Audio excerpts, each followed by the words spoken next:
and welcome to another session of our CF Talks, the space where we discuss Islamic finance with experts from across the globe. And today we have a special guest here that it's a good friend of CF and the editor of our upcoming publication, Professor Abdulkader Thomas, from Director of Shape Knowledge Services. And hello. Hi, how are you? Abdulkader, how are you doing? I'm doing well, thank you. It's very nice to have you here today. It's great to be with you.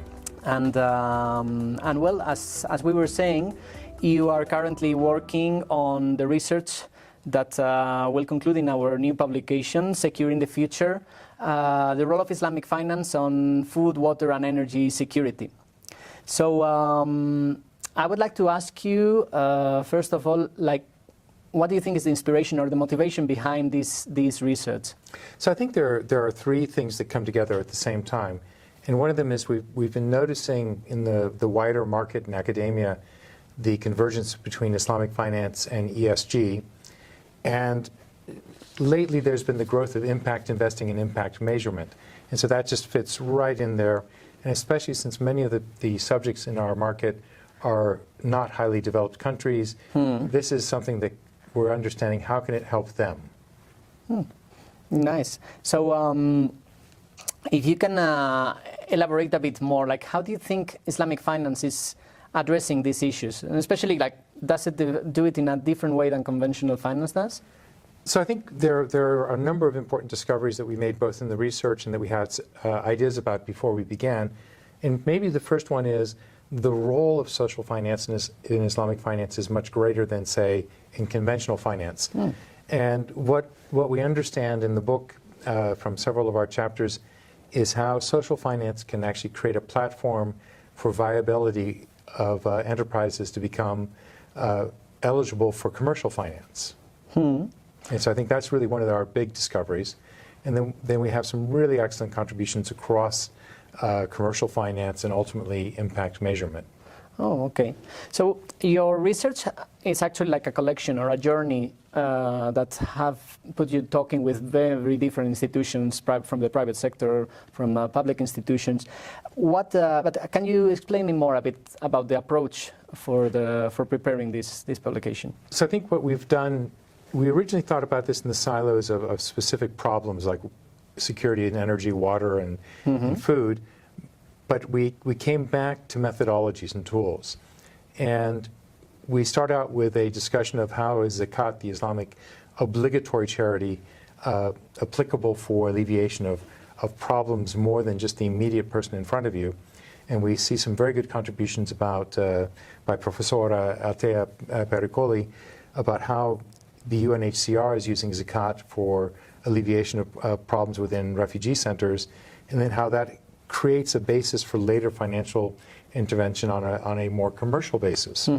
And we build on that with other examples of social finance. For instance, Dr. Magda Ismail gives a description of how the Waqf for Islamic Charitable Trust can be used to both support water distribution and water purification efforts.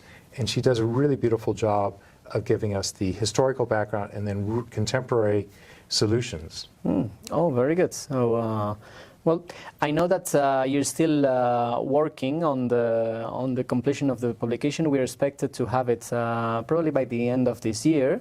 And but if you could give us a glimpse on some of the case studies, can you develop a bit more on something that you have found particularly interesting?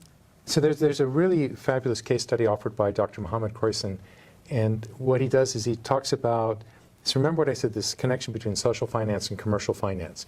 And he gives this discussion of how Islamic Relief UK wanted to support, using its zakat and sadaqat funds, the development of livestock animal husbandry in West Africa, so that people could have animals to sacrifice, and then that could be used to alleviate poverty in the region.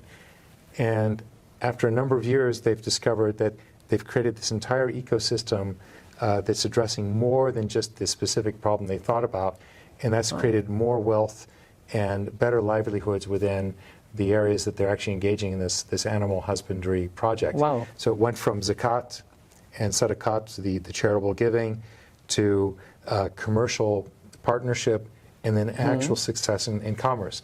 When we talked to Dr. Muhammad, apart from the chapter, he says, of course, it's created a new problem for Islamic Relief because they're a charity, they're not supposed to make a profit.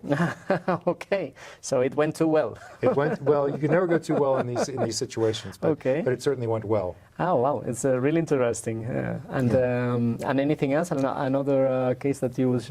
Well, I think it's people think that when you engage in support of activities to improve sustainability or reduce fragility, that you have to be giving money. You have to be spending money, investing, financing, lending, etc.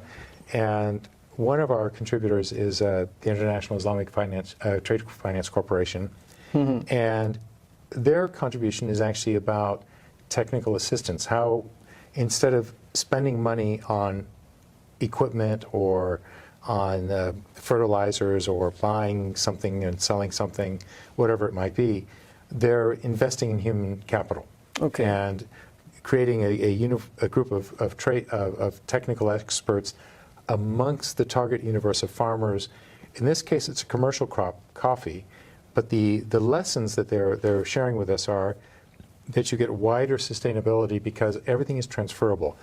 We may talk about coffee, but it goes to the person that grows cassava in West Africa or who grows rice in Bangladesh. All of these methodologies can be replicated and copied, and really it's shocking that the relatively smaller amount of money spent to create that human capital that assures that there's growth and quality of agriculture in places where maybe it was stagnant. Wow, that's a very positive message to hear. Yes. And actually it's interesting because what you're finding out is it goes beyond the academics, right? I mean, like what you are collecting is actually things that we can see and we can measure that are creating an impact on society. Exactly right. And I wanted to ask you about that actually, like how do you assess the impact of these Islamic finance instruments and or the role of Islamic finance creating impact in least developed countries? So if I sort of go back a step, the Islamic Development Bank, for instance, is the parent of ITFC, and their 57 member countries include some of the world's least developed countries. And the IDB group has a fabulous reputation and track record of investing and financing many activities in these very poor countries. Yeah. But how do you know you've had the impact? And at the same time, how do you know that you're allocating to the right place? And so when we look at this, we look at it from two perspectives. The first perspective is, each time you do something, is it something that can be copied successfully somewhere else to create a benefit for others? The second element is, how do you know that it should be copied? And so we have two unique chapters in the book. One is by a pair of anthropologists led by Professor Mohanty. And one of the things he does is he talks about the cultural organization of activities so that the people delivering are in the correct alignment with the people receiving, and that you get the best formation of your project. And that's really something that's often overlooked. When I was young, there was a famous book called The Ugly American, and part of the reason the American was ugly was the assumption was, I'm coming to you, in this case it was in Vietnam, and I'm going to fix your problems because I'm from an advanced country. And it's not absorbing the fact that maybe I need also to learn better about what it is that you have and how I can work with you using what you already have at hand. And that's the technical assistance that ITFC is working on is sort of in that line, that you're with the Indonesians as opposed to talking down to them. Yeah, it's not patronizing. Exactly. Or not being from. And then Shafak Mudirasel of the Turkish Impact Association, she's given us a chapter which, the Islamic banks and other institutions in the sort of 2000 to 2004 we're issuing a lot of what they call sustainability sukuk. And everybody gets very excited. Oh, mashallah, this is sukuk and it's sustainable and we're wonderful. And what they've done is they've looked at a particular Turkish bank, and this is in her chapter, and they've said, okay, you issued the sustainable sukuk. What did you really do? And how do we know you did it? And why is it working? And so she gives the evidence. So it's evidence-based methodology to show that it wasn't just a marketing exercise, but it was an exercise that then flowed through the bank's activities and led to more green energy projects, more positive impact on the wider grid, et cetera. And so there's a lot of very nice elements there. But how do you get to these transactions? How do you get these situations? We have one fabulous contribution by Wael Aminu, who talks about blended finance. And he says, look, when we look at many of these less developed countries, many of these difficult situations, commercial financiers don't want to get involved. There's a lot of risk.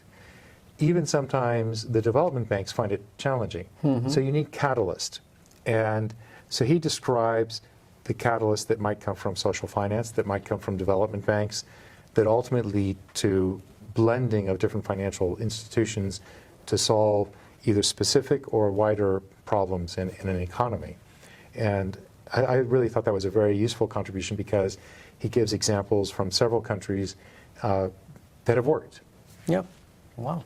Well, it's very interesting. I'm looking forward to read the whole piece. It's very promising to see that these instruments are actually making a difference and provoking change. And probably, I mean, like you're saying, like maybe now with IDB is using it in many of the OSCE members countries, but it can be extended to very different economies. So I think one of the goals I had personally as the editor was to, not just to find a group of interesting people and chuck their contributions into a book and say, I'm done.